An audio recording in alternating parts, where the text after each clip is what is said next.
मेरा नाम अजित है। मैं एक मैकेनिकल इंजीनियर हूँ।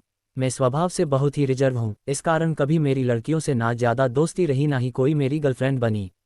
अब मेरी जॉब लग गई थी और घरवाले अब शादी की बातें करने लगे। घर पर कई तस्वीरें और बायोडेटा आने लगे। उसमें से मुझे अंजलि देखते ही पसंद आ गई। बायोडेटा से पता चल रहा था कि वो अच्छी पढ़ी लिखी थी। मैंने अपने घरवालों से कहा कि मुझे लड़की पसंद है। हम लोग अंजलि के घर, उसे और उसके परिवार को देखने गए। फिर जब अंजलि चाय लेकर आई तो वो मुझे उसकी तस्वीर से भी ज़्यादा सुंदर लगी। खुले बाल और हल्के नीले रंग की साड़ी में वो बहुत ही सुंदर लग रही थी। फिर घरवालों ने हमें एक कमरे में बातें करने भेजा। कमरे में वो चुप थी। उसके चेहरे पर इतनी खुशी नहीं थी। मेरा दिल धड़क रहा था, मुझे लगा कि उसे मैं पसंद नहीं हूँ। फिर मैंने ही बात शुरू करते हुए कहा कि आप क्या करती है। उसने मेरी तरफ घूर कर देखा और कहा कि आपने बायोडेटा देखा नहीं तो मंगाया क्यों था। उसकी बात सुनकर मुझे लगा कि वो मुझ में कोई इंटरेस्ट नहीं दिखा रही है। फिर मैंने उसे डायरेक्टली पूछ लिया कि आपको मैं पसंद नहीं हूँ। वो बोली, मेरे पसंद की बात नहीं है, आप खुद मुझे नापसंद कर देंगे, मुझे पता है। उसने कहा, अभी मैं आपको ऐसा कुछ दिखाने वाली हूँ कि आप वो देखते ही आप शादी के लिए मना कर देंगे। आपसे पहले दो को दिखाया, उन्होंने भी देखते ही मना कर दिया। ये कहकर उसने अपने खुले बाल जो पीछे थे उनको आगे किया। इतने में ही कमरे के बाहर से आवाज़ आ गई और उसकी माँ कमरे में आ गई।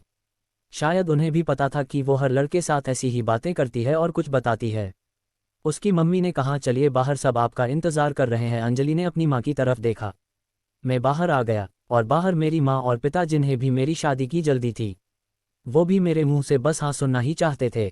मेरे आते ही मेरी माँ मुझे बाहर ले गई और पूछा कि क्या तुझे लड़की पसंद है। मैं मना नहीं कर पाया, लेकिन एक बात मुझे खटक रही थी कि आखिर वो क्या बताने वाली थी। उसकी मम्मी जिस तरह से जल्दी से कमरे में आई, मुझे बाहर ले गई, लगा ऐसा जैसे वो हमारी बातें ही सुन रही थी। मैंने शादी के लिए हाँ कर दी। मेरे घरवालों ने उन्हें हाँ में जवाब दे दिया। लेकिन अब मैं एक दुविधा में था कि मैं क्या करूँ। मैंने उससे बात करना चाहा। मैंने उससे नंबर नहीं मांगा था। मैंने अपनी मम्मी को कहा कि आप बात करें और उसका नंबर ले लें। मम्मी ने अंजलि की मम्मी से फ़ोन पर बात की और अंजलि का नंबर मांगा। लेकिन उन्होंने ये कहकर मना कर दिया कि अंजलि का फ़ोन अभी ख़राब है। मम्मी यह भी कह रही थी कि वो लोग शादी के लिए जल्दी कर रहे हैं।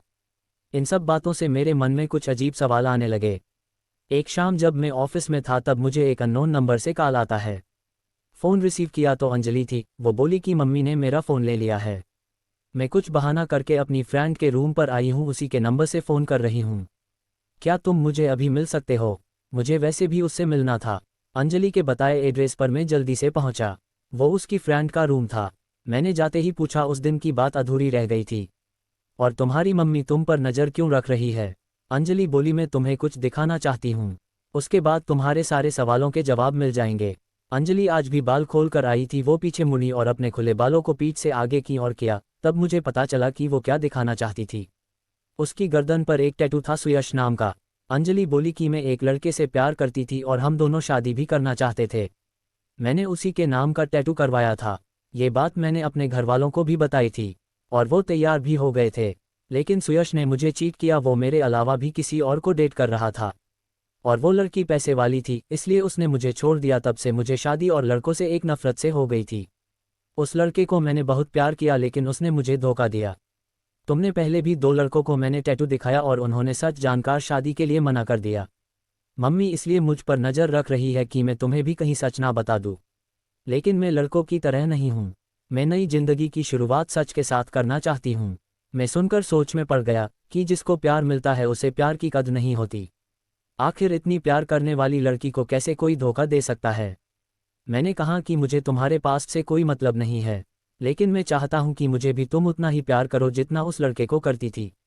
अंजलि को यह उम्मीद नहीं थी। उसे लगा था मैं भी उससे शादी के लिए मना कर दूंगा। मेरी बात सुनकर उसने इतने दिनों के दबाए आंसू बहने लगे।